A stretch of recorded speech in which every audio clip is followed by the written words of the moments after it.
नमस्कार बच्चों, आज का हमारा पाठ है स्मृति। और स्मृति का अर्थ होता है यादें। और स्मृति पाठ के लेखक श्री राम शर्मा हैं। श्री राम शर्मा जी ने इस पाठ में अपने बचपन की कुछ यादों का चित्रण किया है और उन्होंने इस पाठ में ऐसी साहसपूर्ण घटना का उल्लेख किया है जिसमें एक तरफ तो बड़े भाई से पिटने का डर था और दूसरी तरफ भयंकर काले सांप द्वारा किए जाने वाले प्रहार से मौत का डर था। तो पाठ की शुरुआत करते हैं। सन 1908 की बात है। दिसंबर का आखिर या जनवरी का प्रारंभ होगा। चिल्ला जाड़ा पड़ रहा था। तो लेखक को याद है कि बात सन 1908 की है, लेकिन इतना याद नहीं है कि दिसंबर की आखिर की है या जनवरी के प्रारंभ की है। लेकिन इतना याद है कि बहुत अधिक ठंड पड़ रही थी। 2-4 दिन पूर्व कुछ बूंदाबांदी हो गई थी, इसलिए शीत की भयंकरता और भी बढ़ गई थी। सायंकाल के 3:30 या 4 बजे होंगे। कई साथियों के साथ मैं झरबेरी के बेर तोड़ तोड़ कर खा रहा था कि गांव के पास से एक आदमी ने जोर से पुकारा कि तुम्हारे भाई बुला रहे हैं, शीघ्र ही लौट जाओ। शीघ्र का अर्थ है जल्दी। मैं घर को चलने लगा। साथ में छोटा भाई भी था। भाई साहब की मार का डर था, इसलिए सहमा हुआ चला जाता था। समझ में नहीं आता था कि कौन सा कसूर बन पड़ा। जो लेखक थे वो अपने बड़े भाई से बहुत अधिक डरते थे। डरते डरते घर में घुसा। आशंका थी, यानी एक तरह का खतरा मन में था कि बेर खाने के अपराध में ही तो पेशी न हो। पर आंगन में भाई साहब को पत्र लिखते पाया। अब पिटने का भय दूर हो गया, अब पिटने का डर दूर हो गया।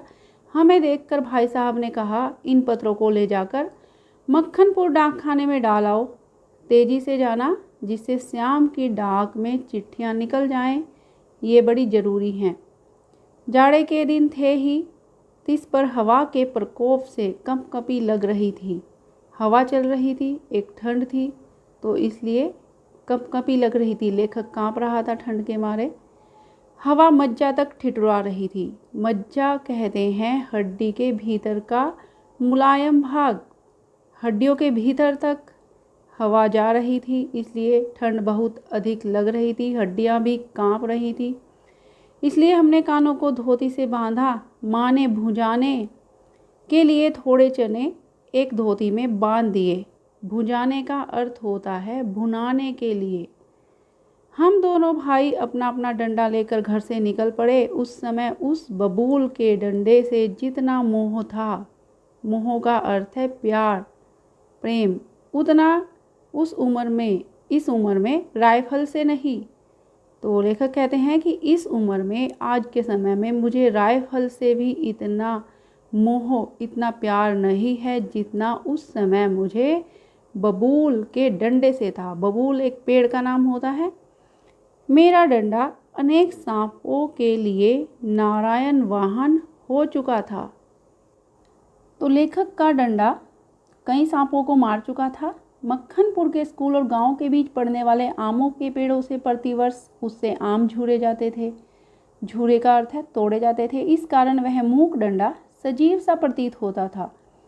प्रसन्न वदन हम दोनों मक्खनपुर की ओर तेजी से बढ़ने लगे। प्रसन्न वदन का अर्थ है प्रसन्नता के साथ, चेहरे पर प्रसन्नता थी और हम दोनों मक्खनपुर की ओर बढ़ने लगे। चिट्ठियों को मैंने टोपी में रख लिया क्योंकि कुर्ते में जेबें न थी। हम दोनों उछलते कूदते एक ही सांस में गांव से 4 फरलांग दूर उस कुएं के पास आ गए, जिसमें एक अति भयंकर काला सांप पड़ा हुआ था। कुआं कच्चा था और 24 हाथ गहरा था। उसमें पानी न था। उसमें न जाने सांप कैसे गिर गया था। कारण कुछ भी हो, हमारा उसके कुएं में होने का ज्ञान केवल 2 महीने का था। लेखक केवल 2 महीने से यह जानते थे कि कुएं में सांप है। बच्चे नटखट होते ही हैं। मक्खनपुर पढ़ने जाने वाली हमारी टोली पूरी वानर टोली थी। एक दिन हम लोग स्कूल से लौट रहे थे कि हमको कुएं में उझकने की सूझी। उझकना कहते हैं झांकना। सबसे पहले उझकने वाला मैं ही था। कुएं में झांककर एक ढेला फेंका कि उसकी आवाज़ कैसी होती है। ढेला, मिट्टी का ढेला। उसके सुनने के बाद अपनी बोली की प्रतिध्वनि सुनने की इच्छा थी। यानी कुएं में जो ढेला फेंका उसकी गूंज सुनने की इच्छा थी लेखक की। पर कुएं में जो ही ढेला गिरा तो ही एक फुसकार सुनाई पड़ी। कुएं के किनारे खड़े हुए हम सब बालक पहले तो उस फुसकार से ऐसे चकित हो गए जैसे किलोले करता हुआ, यानी खेलता हुआ मृग समूह, हिरणों का समूह अति समीप के कुत्ते को की भौंक से चकित हो जाता है। उसके बाद सभी ने उछल उछल कर एक एक ढेला फेंका और कुएं से आने वाली क्रोधपूर्ण फुसकार पर कह कहे लगाए, यानी जोर जोर से हंसे। गांव से मक्खनपुर जाते और मक्खनपुर से लौटते समय प्राय प्रतिदिन ही कुएं में ढेले डाले जाते थे। मैं तो आगे भागकर आ जाता था और टोपी को एक हाथ से पकड़कर दूसरे हाथ से ढेला फेंकता था। यह रोजाना की आदत हो गई थी। सांप से फुसकार करवा लेना मैं उस समय बड़ा काम समझता था। इसलिए जैसे ही हम दोनों उस कुएं की ओर से निकले, कुएं में ढेला फेंककर फुसकार सुनने की प्रवृत्ति जागृत हो गई। यानी लेखक की जो आदत थी कुएं में ढेला फेंकने की, तो वह उसके मन में फिर बात आई कि मैं कुएं में ढेला फेंकूं। मैं कुएं की ओर बढ़ा। छोटा भाई मेरे पीछे ऐसे हो लिया जैसे बड़े मृग शावक के पीछे छोटा मृग शावक हो लेता है। मृग शावक छोटे बच्चे को कहते हैं, हिरण का छोटा बच्चा। कुएं के किनारे से एक ढेला उठाया और उछलकर एक हाथ से टोपी उतारते हुए सांप पर ढेला गिरा दिया। पर मुझ पर तो बिजली सी गिर पड़ी।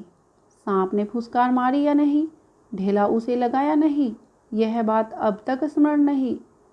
लेखक को अभी तक यह बात याद नहीं। टोपी के हाथ में लेते ही तीनों चिट्ठियां चक्कर काटती हुई कुएं में गिर रही थी। तो लेखक को जो आदत थी कि टोपी हाथ में लेकर कुएं में ढेला मारते थे, तो इसी के कारण वह चिट्ठियां कुएं में गिर रही थी। अकस्मात, जैसे घास चरते हुए, अकस्मात कहते हैं अचानक, हिरण की आत्मा गोली से हत होने पर निकल जाती है कि जिस प्रकार से एक घास चरते हुए हिरण पर जब कोई गोली मारता है, उसको कोई गोली मारता है तो उसकी आत्मा निकल जाती है और वह तड़पता रह जाता है, उसी भांति वे चिट्ठियां क्या टोपी से निकल गई, मेरी तो जान निकल गई। उनके गिरते ही मैंने उनको पकड़ने के लिए एक झपट्टा भी मारा, ठीक वैसे जैसे घायल शेर शिकारी को पेड़ पर चढ़ते देख उस पर हमला करता है। पर वे तो पहुंच से बाहर हो चुकी थी क्योंकि चिट्ठियां कुएं में गिर चुकी थी। उनको पकड़ने की घबराहट में मैं स्वयं झटके के कारण कुएं में गिर गया होता। कुएं की पाट पर बैठे हम रो रहे थे, कुएं के किनारे बैठे छोटा भाई ढाड़ मारकर और मैं चुपचाप आंखें डबडबाकर। पतीली में उफान आने से ढकना ऊपर उठ जाता है और पानी बाहर टपक जाता है। निराशा, पिटने के भय और उद्वेग से रोने का उफान आता था। पलकों के ढकने भीतरी भाव को रोकने का प्रयत्न कर रहे थे, पर कपोलों पर आंसू ढुलक ही जाते थे।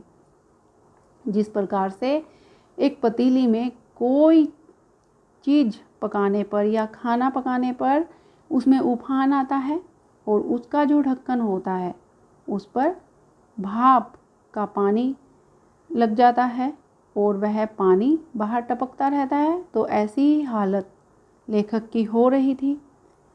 उसकी जो पलकें थीं वह भीतरी भाव को रोकने का प्रयत्न कर रहे थे, पर उसकी कपोलों पर आंसू ढुलक जाते थे। माँ की गोद की याद आती थी। जी चाहता था कि माँ आकर छाती से लगा ले और लाड प्यार करके कह दे, कोई बात नहीं, चिट्ठियाँ फिर लिख ली जाएगी। तबीयत करती थी कि कुएं में बहुत सी मिट्टी डाल दी जाए और घर जाकर कह दिया जाए कि चिट्ठी डाल आए। पर उस समय मैं झूठ बोलना जानता ही न था। घर लौटकर सच बोलने पर रुई की तरह धुनाई होती, और अगर मैं सच बोलता तो भाई घर पीटता अगर घर आता। मार के ख्याल से शरीर ही नहीं मन भी कांप जाता था। सच बोलकर पिटने के भावी भय और झूठ बोलकर चिट्ठियों के न पहुंचने की जिम्मेदारी के बोझ से दबा मैं बैठा सिसक रहा था, रो रहा था। लेखक सोच रहा था अब क्या करूं। इसी सोच विचार में 15 मिनट होने को आए। देर हो रही थी और उधर दिन का बुढ़ापा बढ़ता जाता था, यानी जो दिन था वह समाप्त होने वाला था। संध्या होने को थी। कहीं भाग जाने की तबीयत करती थी और पिटने का भय और जिम्मेदारी की दुधारी तलवार कलेजे पर फिर रही थी, क्योंकि जो बड़े भाई थे उन्होंने चिट्ठियों को डाक खाने में डालने की जिम्मेदारी लेखक को दी थी। दृढ़ संकल्प से दुविधा की बेड़ियां कट जाती हैं।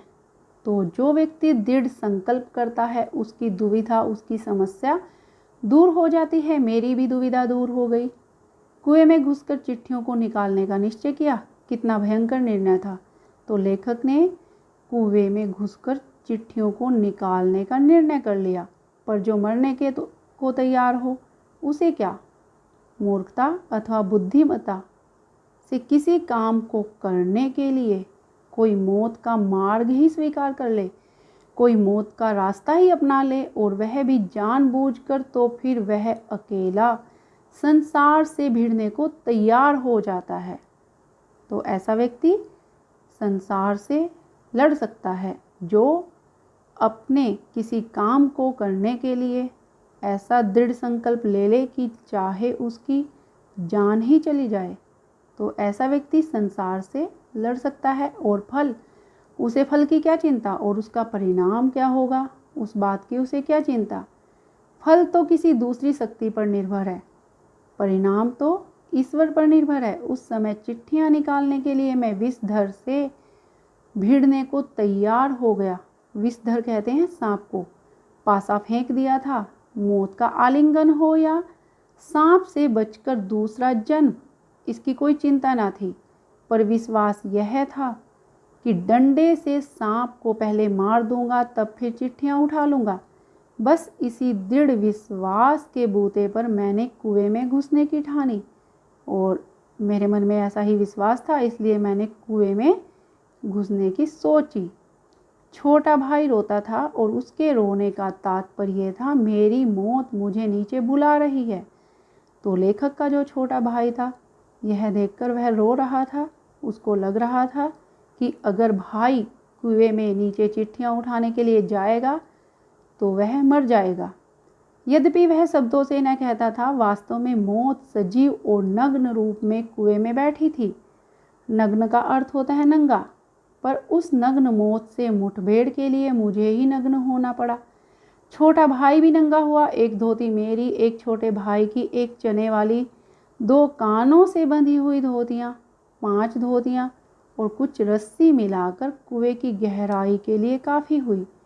हम लोगों ने धोतियाँ एक दूसरे से बांधी और खूब खींच खींच कर आजमा लिया कि गांठें कड़ी हैं या नहीं, कि कहीं गांठ न खुल जाए।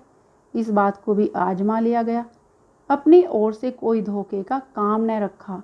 धोती के एक सिरे पर डंडा बांधा और उसे कुएं में डाल दिया।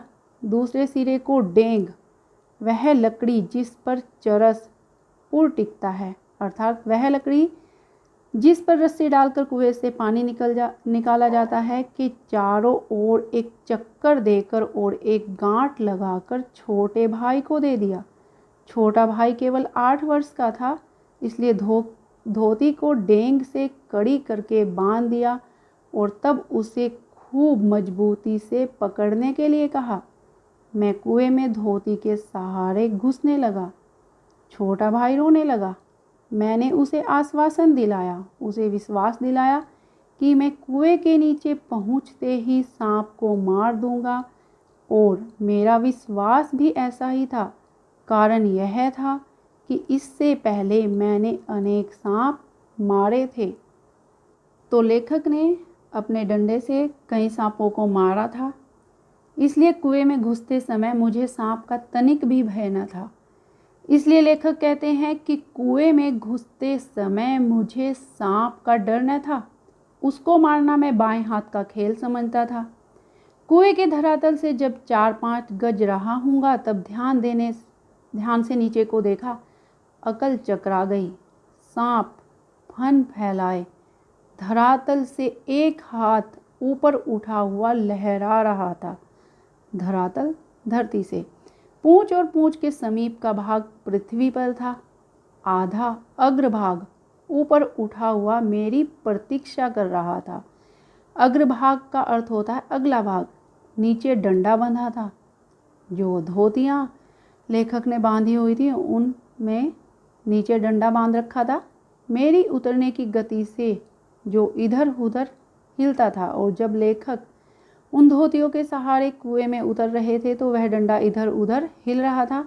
उसी के कारण शायद मुझे उतरते देख सांप घातक चोट के आसन पर बैठा था, तो सांप हमला करना चाहता था।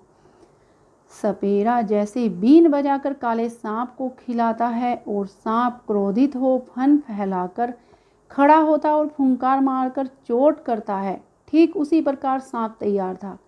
उसका प्रतिद्वंदी मैं, उसका शत्रु मैं, उससे कुछ हाथ ऊपर धोती पकड़े लटक रहा था। धोती डेंग से बंधी होने के कारण कुएं के बीचों बीच लटक रही थी और मुझे कुएं के धरातल की परिधि के बीचों बीच ही उतरना था। यानी लेखक जिस धोती के सहारे उतर रहा था वह कुएं के बीचों बीच थी, तो उसके हिसाब से लेखक को कुएं के बीचों बीच ही उतरना था।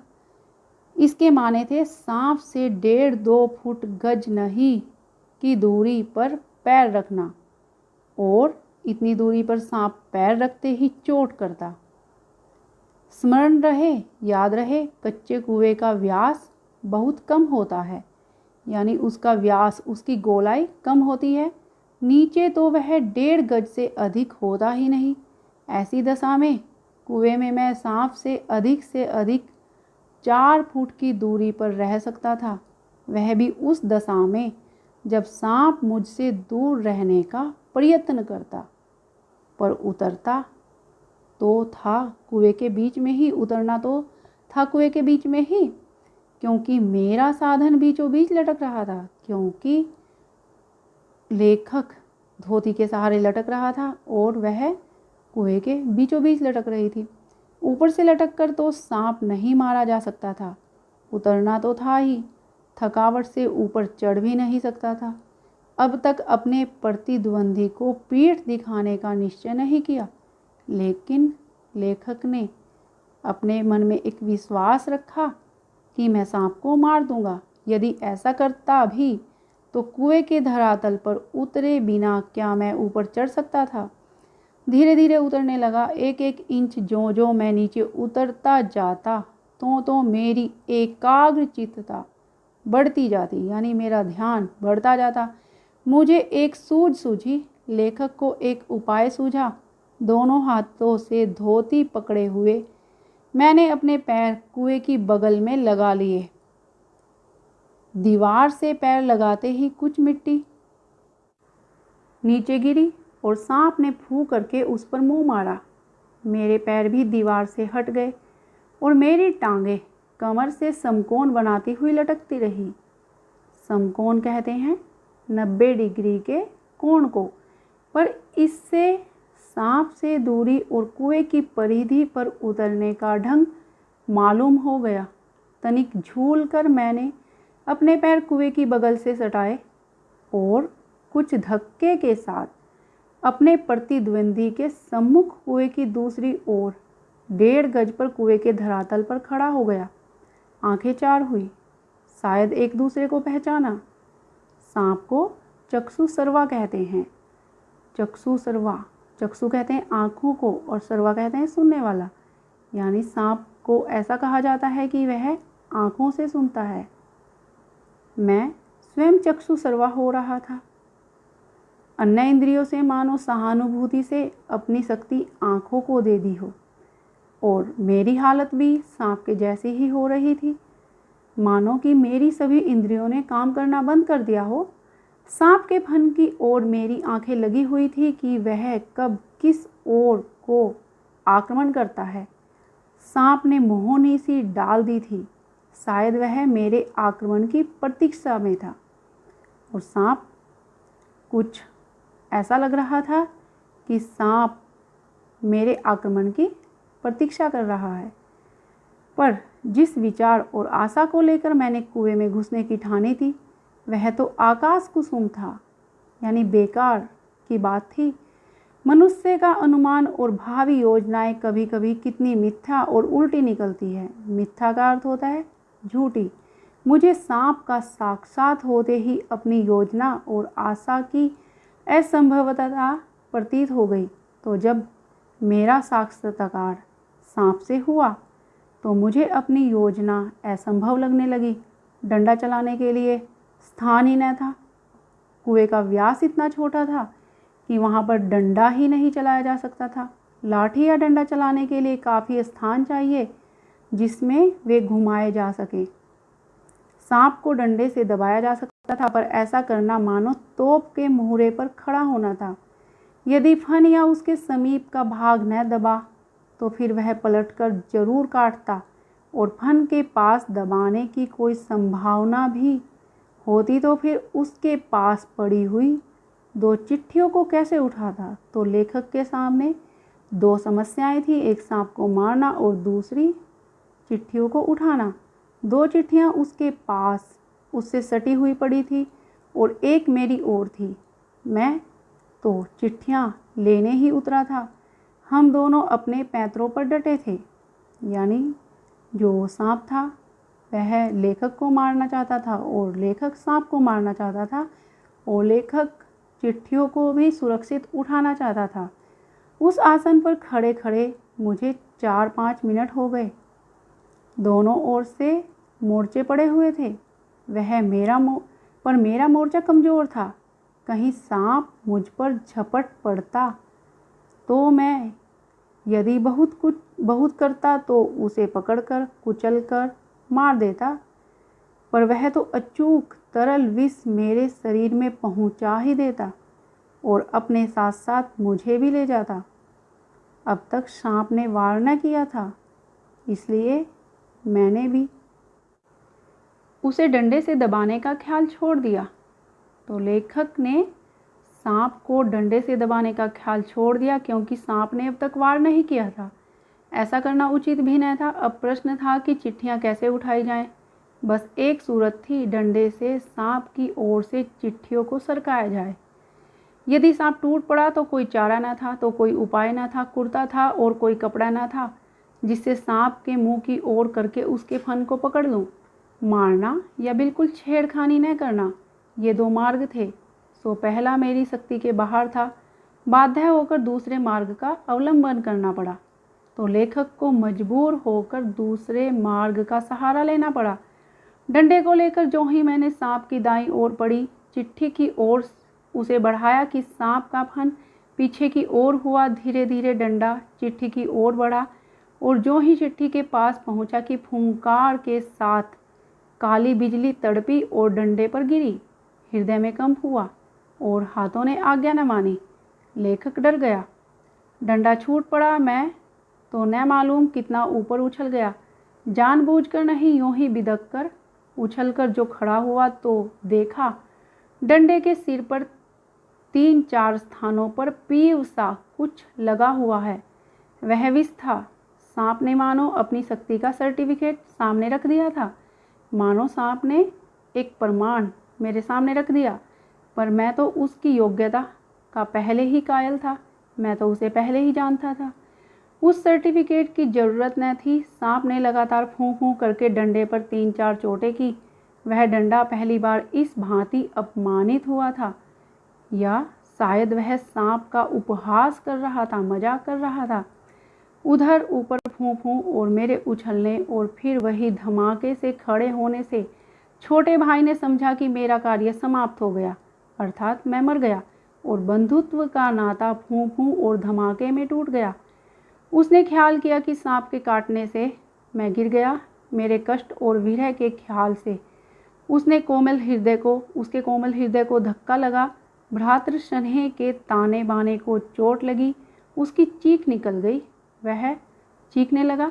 छोटे भाई की आशंका बेकार न थी, पर उस फूं और धमाके से मेरा साहस कुछ बढ़ गया। दोबारा फिर उसी प्रकार लिफाफे को उठाने की चेष्टा की। अब की बार सांप ने भी वार किया और डंडे से चिपट भी गया। डंडा हाथ से छूटा तो नहीं, पर झिझक, सहम अथवा आतंक से अपनी ओर को खींच लिया। तो लेखक के हाथ से डंडा छूटा तो नहीं, लेकिन उसने उसे अपनी ओर खींच लिया और गुंजलक मारता हुआ सांप का पिछला भाग मेरे हाथों से छू गया। गुंजलक का अर्थ होता है गुत्थी या गांठ। तो जो सांप इकट्ठा होकर बैठा था, उसके पिछले भाग को लेखक ने अपने हाथों से छू दिया। कितना ठंडा था। डंडे को मैंने एक ओर पटक दिया। तो जब लेखक ने सांप को छुआ तो लेखक को वह बहुत अधिक ठंडा लगा। यदि कहीं उसका दूसरा वार पहले होता तो उछलकर मैं सांप पर गिरता और न बचता। लेकिन जब जीवन होता है तब हजारों ढंग बचने के निकल आते हैं। वह दैवी कृपा थी, ये सब ईश्वर की कृपा थी। डंडे के मेरी ओर खींच आने से मेरे और सांप के आसन बदल गए, आसन मुद्रा बदल गई। मैंने तुरंत ही लिफाफे और पोस्ट कार्ड उठा लिए। चिट्ठियों को धोती के छोर में बांध दिया, धोती के किनारे में बांध दिया और छोटे भाई ने उन्हें ऊपर खींच लिया। डंडे को सांप के पास से उठाने में भी बड़ी कठिनाई पड़ी। सांप उससे खुलकर उस पर धरना देकर बैठा था। जीत तो मेरी हो चुकी थी, पर अपना निशान गंवा चुका था, क्योंकि लेखक को चिट्ठियां चाहिए थी। चिट्ठियां लेखक उठा चुका था।